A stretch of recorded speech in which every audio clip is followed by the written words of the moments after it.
The wait's finally over. The spin-off sequel to our favorite History Channel series has finally arrived on Netflix, and it's no surprise that it reached the top 10 almost instantly. Of course, it won't take long to finish the whole thing in one go. That's why in this video we're going to talk about some other spin-offs you can check out if you're itching for something cool to watch after you finish this. First off, Narcos Mexico. If you love the first 2 seasons of Narcos, you definitely love this spin-off. Narcos Mexico follows 2 DEA agents as they try to stop Mexican cartels. You know, the usual. It made sense to make a spin-off for Narcos since the main series was so incredibly popular. Like right after it came out, tourism in Medellin shot up, and special shooting location tours happened all the time. In the first 2 seasons of Narcos, everything was trying to catch Pablo Escobar. In the 3rd season, though, everything was about the Cali cartel. Narcos is still on the list of the best Netflix shows. Also, the songs on the soundtrack became hits worldwide, and the people who make games for online casinos even made a slot machine based on one of the songs. The company NetEnt made one, and it's called Narcos.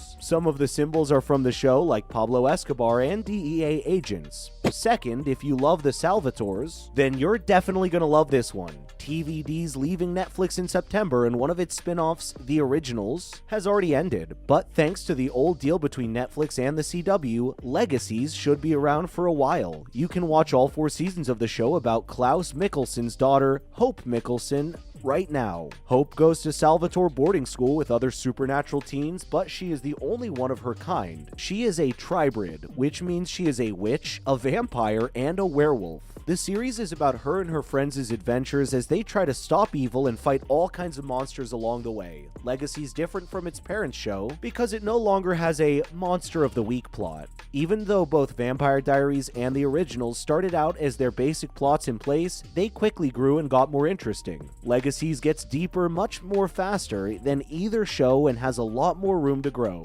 And Better Call Saul. Speaking of popular shows, it would be a crime not to mention Breaking Bad or its spin-off, Better Call Saul. This one's so popular that it's got a fan base of its own. With the 6th season just wrapping up earlier this year, there's a lot for you to binge in one go. This show's both a prequel and a sequel to the events in Breaking Bad, and it's been great ever since it started in 2015. The coolest part's that the series was made by taking pieces from the first show and putting them together in a new way. Some short, random scenes take place in the future after Breaking Bad, but most of the show's about the shady lawyer Saul Goodman and how he got to be the way he is. There's something about this larger-than-life lawyer and salesman that demands attention, which is why you'll definitely want to check this one out. Then, Haunting of Hill House, or in this case, The Haunting of Bly Manor. If Hill House scared you, this series will definitely fill you with the same sense of dread and anticipation. Just like Hill House, Bly Manor's based on a classic horror story. This time, it's The Turn of the Screw by Henry James. A young American woman's hired as an au pair for 2 children who live in the country mansion of Bly Manor. She doesn't know that the house is haunted.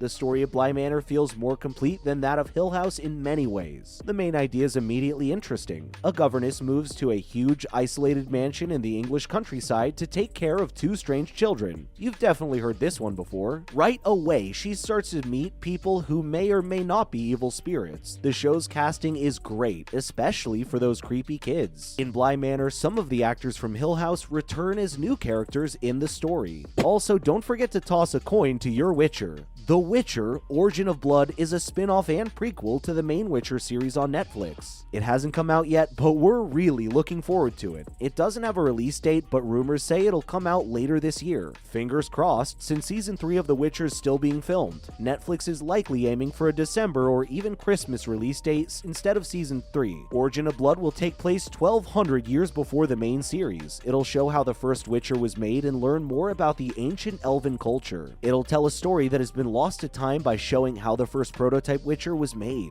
We'll even get to see what happened before the important conjunction of the spheres when the world of monsters, humans, and elves merged into one. Plus, a Big Mouth spin-off.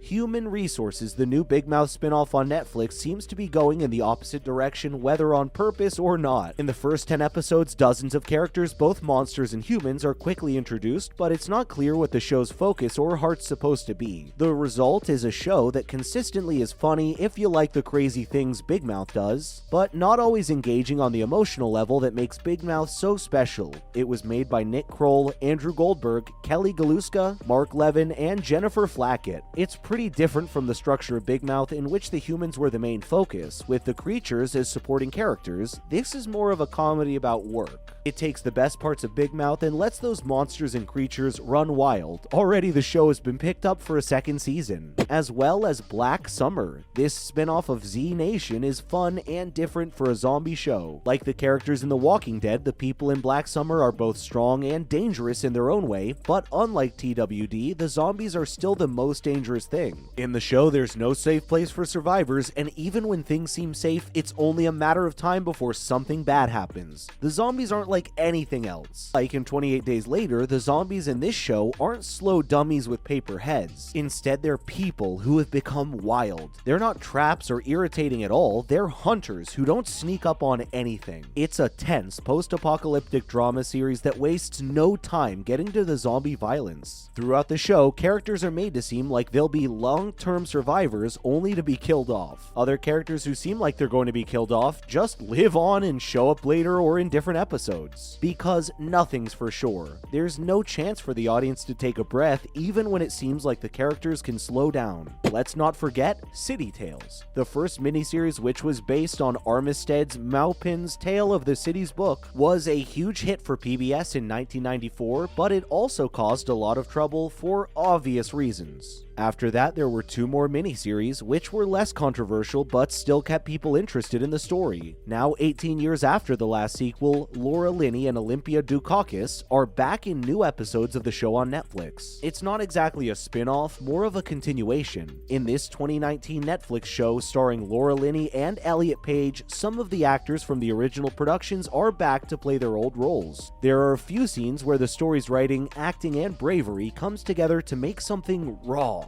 striking, and well made. Finally, All Americans Homecoming. Even though it was based on real events, the CW's All Americans seem to follow the pattern of high school dramas set in very wealthy neighborhoods. But as one character says in the first couple of episodes of All American Homecoming, its new spin-off, College is a whole different ballgame, honey. Homecoming tries to do something different with what its predecessor did. It's less soapy and more realistic, and even though it's not as addictive at first, it's still a good companion piece that deals with life's challenges after high school with warmth and understanding. You don't even need to watch the original to understand Homecoming's plot, which shows how much the movie wants to be its own thing. Even though it wouldn't hurt to watch the backdoor pilot that aired as part of All Americans last year, Simone, the main character, and the link between the two shows tells you everything you need to know in the first few minutes of the new show.